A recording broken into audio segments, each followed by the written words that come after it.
Hey, welcome back to another video. Today I'm going to be taking you through my go-to glute workout. This workout does kind of focus a bit on your hamstrings as well, but it is mainly glute focused, and it's the one workout that I've really seen bring me a lot of progress in terms of strength and building my glutes. And yeah, I'm very consistent with the moves that I use, stuff like that, to make sure I am like implementing progressive overload. But I will talk through the workout as we go along, but I just wanted to have a little intro into it.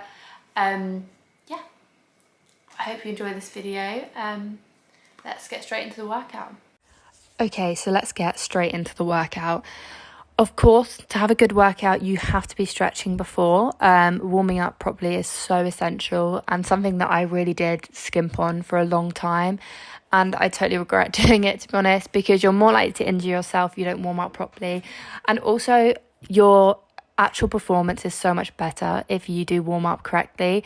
So I'm doing some dynamic stretching here. I kind of do 20 to 30 seconds on each exercise to make sure I'm opening up my hips and just increasing that range of motion, getting the blood flowing. A lot of these are focused on the hip flexors, especially these. These are actually so hard to do, but I feel like I'm slowly getting better and getting that wider range of motion. And then I also move into some prisoner squats at the end for a minute, just to kind of get that blood pumping, like I said. And then onto the real workout, setting up the hip thrust barbell. Honestly, it's the bane of my existence. As you can tell by my face, it takes me so long. But yeah, I always start off with my compound exercises. So if I'm doing a glute workout, you best believe hip thrusts are in there. As you can see here, I'm doing a standard hip thrust. I did 3 sets of 8 to 10.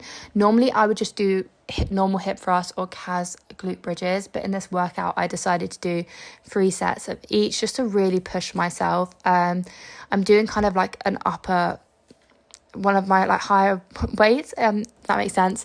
Very close to like my 1 rep max here. I'm at 110 kg, I think I have on the bar, which is very close to my maximum. So really trying to push myself. So I used a smaller rep range, 8 to 10 reps, and then I moved on to barbell RDLs, again focusing on like a small range of movement, not going too far below the knee, so I can really feel it in my glutes, and just hinging down and then pushing up through the ground to feel it in my glutes. Again, I'm trying to push myself here. I think I'm doing 65 kg, which is like my upper limit with RDLs. I have to use the straps, otherwise I literally can't grip the bar. So if you're struggling with your grip, honestly, get some straps. And then next up, I move on to Bulgarian split squats. These are actually, I kind of hate them, but I love them. But yeah, to feel them in your glutes a bit more, it's important to lean forward in the movement, as this will help target your glutes and just feel it in your glutes a bit more. Again, I also use the straps for this as well, because I was really struggling for ages to up the weight, and having the straps and that extra grip has really helped me push myself, and I'm finally feeling a bit more in my glutes. And then I moved on to 3 sets of 10 to 12 of glute medius kickbacks. So this is an isolation exercise, really good for working that upper glute. Yeah, so and to do that, I just basically turn my leg out, my foot out a bit, and push outwards ever so slightly. Through some of these reps, you can see I'm kind of swinging a bit, which you don't want to do, because it's really important to engage your core to make sure you're not overarching your back. And then to finish off, I finish with 3 sets of many reps as possible of hyperextensions.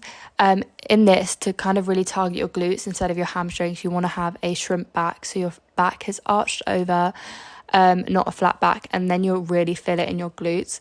I do find this does vary from person to person on which way makes you feel it in your glutes more, but just keep that mind to muscle connection and kind of really think, okay, what's hurting here, and kind of find that sweet spot.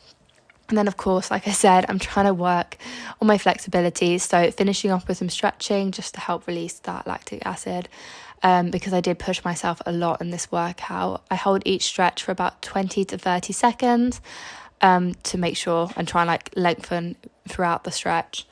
Yeah, and I love to put my mat right by the window in this gym, because the view is absolutely incredible. It was obviously a very grey day when I went, but I just feel so calm. I put on some good music and I just stretch, and it's made me really enjoy stretching because it's never that busy in this gym as well. So it's just, yeah, it's very calm and zen. That's the only way I can describe it. But yeah, that is my go-to glute workout. You'll find that any glute workouts, I do have the same compound exercises. I will always have RDLs and hip thrusts in any of my glute workouts. Well, mainly glutes and hamstrings. If I'm doing glutes and quads, I might not necessarily, but this is my main glutes and hamstrings workout. I keep the exercises the same to make sure I'm upping the weight and implementing progressive overload, which is so important. I know some people might find it a bit boring, but I find that if I keep the same workout, then I really know if I'm progressing or not.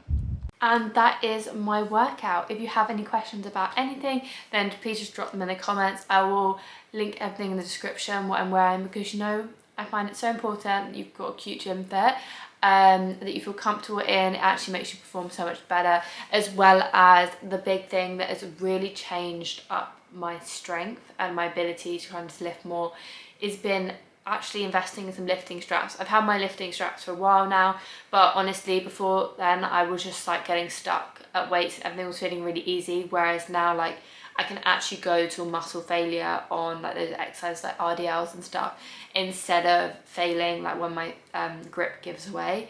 Like I was just not progressing. So yeah, obviously there's other ways of progressing as well than upping the weights. So if you're not keen on upping the weights and lifting really heavy, that's not really for you. There are other ways of implementing progressive overload so you can still reach your goals without having to lift weights. It's not essential, but it is a really effective and good method. So yeah, I will also link down below my online coaching inquiry form. You can book in for a call with me, consultation to call. I offer so many different packages, including nutritional plans and workout plans.